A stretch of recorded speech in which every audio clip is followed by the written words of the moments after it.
We talked for a few more minutes, but then my husband and mother-in-law stopped smiling. "Laura, are you okay?" my husband asked impatiently. "What? Oh, it's nothing," I replied. I knew my husband had something planned. Suddenly, my mother-in-law stood up. "Ouch! Oh," she cried, rushing to the bathroom, holding her stomach. "Mom, are you okay?" my husband asked, worried. "Why does my stomach hurt so much? This can't be. Laura, did you switch the tea?" "I did. Me and your mother." "Why did you do that? What's wrong if I switched the tea? My name is Lara. I'm 30 years old and I work in an office. My husband, Joshua, and I have been married for 2 years. We met at work when he joined our company from a client I was working with. At first he struggled to adjust, but the next time I saw him, he seemed to be doing well. I thought he was smart. We got closer, started going on dates and having dinners together. He confessed his feelings for me, and we officially started dating. Our relationship went smoothly after that. He proposed and we got married. I felt our new life was going very well. Joshua isn't good at cooking, so I always cooked. In return, he did the cleaning and laundry. He also took out the garbage, which was really helpful. But recently, his behavior towards me has changed. He used to follow me everywhere and always wanted my attention when we were at home. I had to tell him to be patient, almost like training a puppy. But now he rarely shows me affection. He used to talk to me in a sweet voice, but lately he's been rather cold. "What's for dinner?" he asked. "It's hamburger, your favorite," I replied. "Okay," he said. It didn't seem like he cared much. I went through the trouble of cooking something special for my husband, but his response was distant. It feels like he's lost interest in me. He used to be so loving. I hope he'll treat me kindly again someday. And it's not just my husband. There's someone else who's been bothering me, my mother-in-law. Ever since we got married, she's been critical of me. "Hey Laura, why didn't you prepare snacks?" "I'm sorry, but you came over unexpectedly. You should have expected it and had something ready." No, that wasn't possible. Until recently, my husband always supported me and stood up to my mother-in-law, but now he's started siding with her and criticizing me. I don't think Larry is considerate at all. "A wife should always be ready when my mother visits," he said, agreeing with my mother-in-law. "You never know, I might leave you if you keep this up," he threatened, talking about divorce. It hurts because he wasn't like this before. I feel a mix of sadness and a desire to trust him still. Then something unbelievable happened one weekend. My mother-in-law unexpectedly came over to our house. For some reason, she brought tea and sweets that day. The tea looked expensive, and she seemed cheerful as she spoke to me. "I went out of my way to get the best tea I could find today. Let's enjoy it together." I don't understand why she's suddenly so nice to me. It feels like there's some hidden reason behind it. My husband even said, "Thanks, Mom. I'll make the tea today." Lately, he's been urging me, "Hurry up and set the table. My mom is waiting." I felt uneasy about his sudden kindness. Then my husband brought me a cup of tea with a smirk on his face. "Wow, it smells amazing," my mother-in-law exclaimed, leaning in to sniff the tea. I was suspicious and leaned in to smell it too. It smelled like regular tea, but there was something off, like there were bubbles floating in it. This couldn't be good. I knew I shouldn't drink it, but what could I do? I wondered if there was any way to switch this tea without them noticing. "Oh, by the way, mother-in-law, your favorite Korean singer was on the music show the other night, and I recorded it. You can watch it if you want," I said. "Really? I'll watch it right now," she replied eagerly, getting up to find the remote control. "Oh, wait, aren't there any snacks?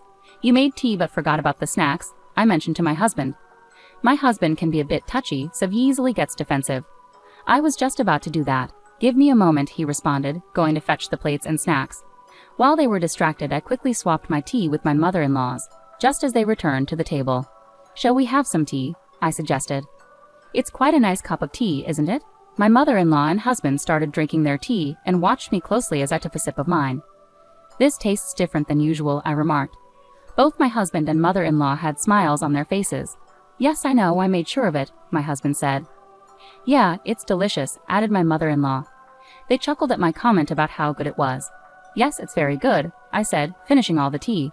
My husband and mother-in-law still had smiles on their faces. We chatted a bit more, but their smiles eventually faded. "Laura, are you feeling okay?" "What?" I responded. "No, it's nothing," my husband said impatiently, clearly up to something. Then suddenly my mother-in-law stood up. "Ouch! Oh." She hurried into the bathroom, clutching her stomach. "Mom, what's the matter?" "Why do I have such a stomach ache? Oh no, this can't be happening." "Hey Laura, did you switch the tea?" my husband asked urgently. "I swapped mine with your mother's," I admitted. "What? Why would you do that? What's wrong with swapping? Does that mean there was something wrong with the first tea you gave me?" No, it's just that.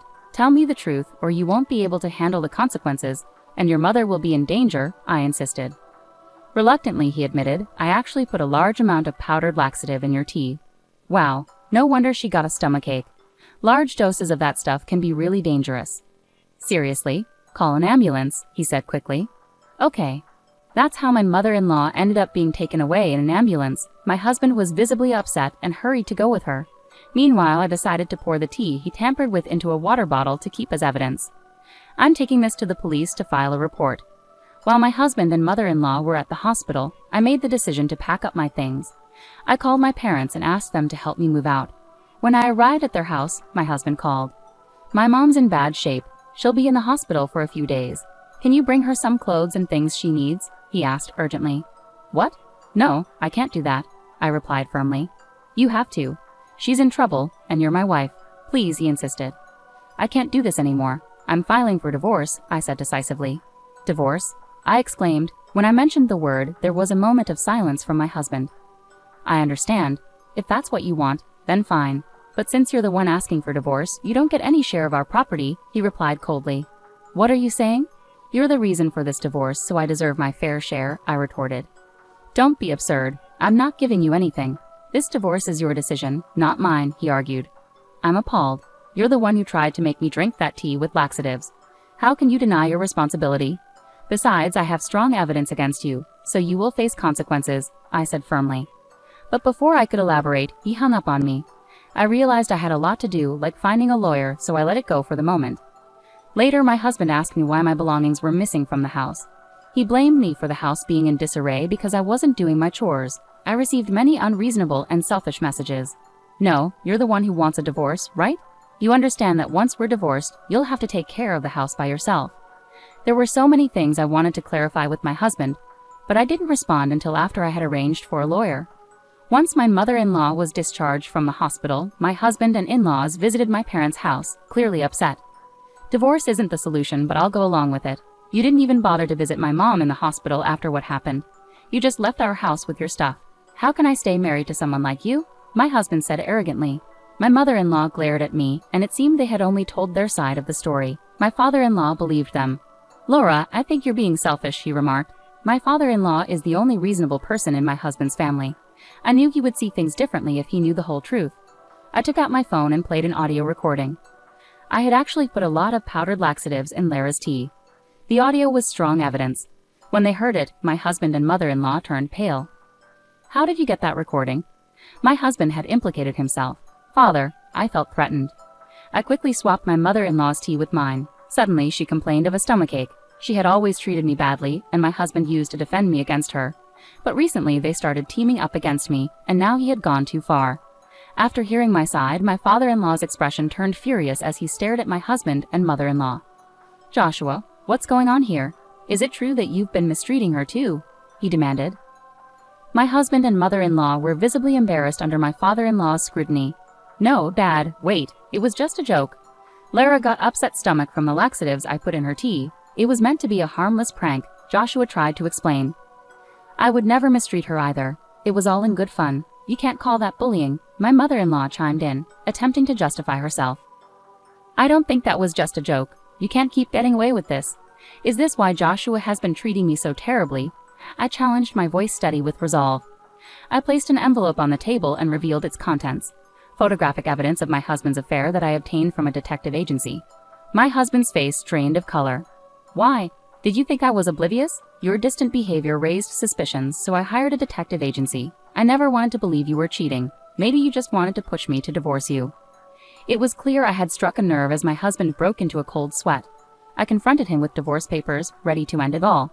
No matter how clueless you are, facing divorce papers in this situation should make it clear you're in trouble, right? I'll be entitled to alimony and a fair share of our property. Plus, I'm reporting you for assault for putting laxatives in my tea, I asserted firmly.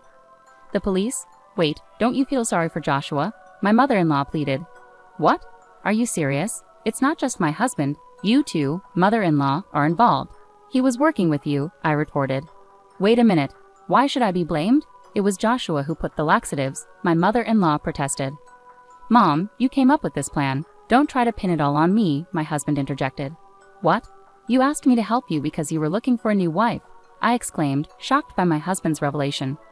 My husband and mother-in-law began arguing, each refusing to admit their wrongdoing. Finally, my father-in-law had enough and intervened sharply. Enough.